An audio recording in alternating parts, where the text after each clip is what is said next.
La femme a été brutalement agressée, mais elle est tombée amoureuse de son agresseur. Il a ouvert la porte et a invité un homme étranger dans la pièce. Lucy pensait qu'il s'agissait de son prétendant. Elle s'est montrée très polie envers John, mais l'homme l'a regardé d'une manière obscène, ce qui était totalement différent de ce que son ami avait décrit. Lucy est immédiatement devenue méfiante. Après une courte conversation, elle a réalisé qu'elle s'était trompée de personne, et a essayé de chasser John. Mais alors qu'il arrivait à la porte, il l'a soudainement verrouillée. À cet instant, Lucy a ressenti une immense panique. Elle lui a dit « S'il te plaît, sors, sinon j'appelle la police. » Crier ne servira à rien, répondit John avant de l'attraper brutalement par les cheveux. Il lui a dit qu'il l'espionnait depuis longtemps, et espérait qu'elle l'accepterait. Bien que Lucy ait résisté de toutes ses forces, elle n'a pas pu échapper à son destin. Après son crime, John s'est rapidement enfui. C'est à ce moment-là que son véritable prétendant est arrivé. Bien que la porte fût ouverte, il a quand même frappé poliment. Lorsqu'il est entré dans la pièce, il est resté figé, pétrifié d'effroi. Face aux questions de la police, il était incapable de se remémorer la scène. Pendant ce temps, Lucy, gravement blessée, était allongée sur un lit d'hôpital. Sans force, elle était autrefois une infirmière joyeuse, appréciée de ses collègues.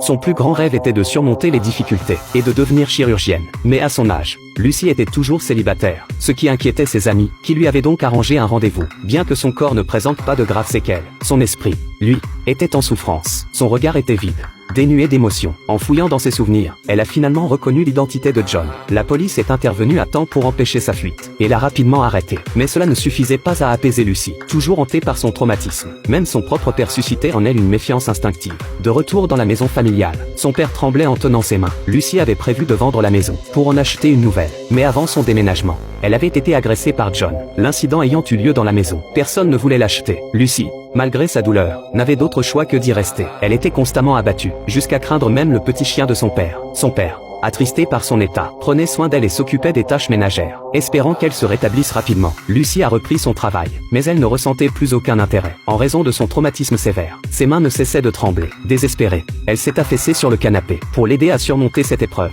Ses collègues lui ont offert une peluche, mais peu importe ses efforts, elle était incapable de la saisir correctement. Voyant ses mains trembler, elle a ressenti une frustration grandissante. Dans un accès de rage, elle a frappé violemment le jouet, laissant exploser ses émotions refoulées. Lucy se sentait au bord de la folie. Dans sa vie quotidienne, elle avait perdu toute patience, allant jusqu'à se disputer avec un employé de magasin. Pour une broutille, elle savait qu'elle ne pouvait pas continuer ainsi. Allongée sur le sol, elle cherchait un moyen de s'en sortir. En observant les dessins sur le manuel d'instruction, elle a soudain eu une idée. Elle a écrit une lettre, et l'a envoyée à John en prison. Aussitôt, elle s'est sentie soulagée, affichant un sourire radieux. Mais la lettre a été retournée sans être lue. Lucy n'a pas abandonné. Elle s'est obstinée à lui écrire chaque jour. Petit à petit, elle a retrouvé son dynamisme, et cessé de fuir son passé. Elle a rénové la maison, et a entrepris une nouvelle vie. Après des jours de persévérance, Lucy a enfin reçu une réponse. John lui a écrit « Tu as gagné ». Il acceptait qu'elle vienne lui rendre visite.